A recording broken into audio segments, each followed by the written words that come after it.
Sot jetojmë një kohë kur përparimet, veçanti prurja teknologjisë në mjekësi dhe në kirurgji është, domethënë, shumë e shprehur dhe çështja është se këta patologji të cilat i punojmë neve ose mundohemi t'i punojmë, t'i avancojmë, kanë nevojë për update, kanë nevojë për editim.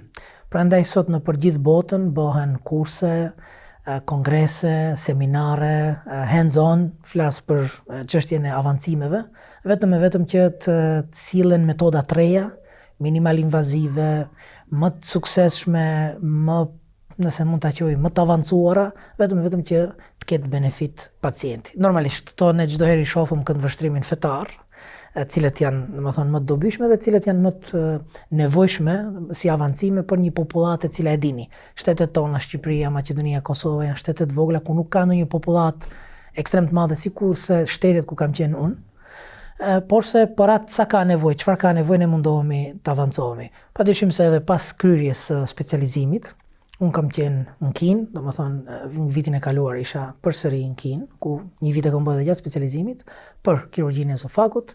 Tani përsëri kam aplikuar dhe jam pranuar në një avancim 6 mujor për transplantin e mushkërive, ku shpresoj se veçanti i transplanti, pse akoma nuk është realizuar në trojet tona.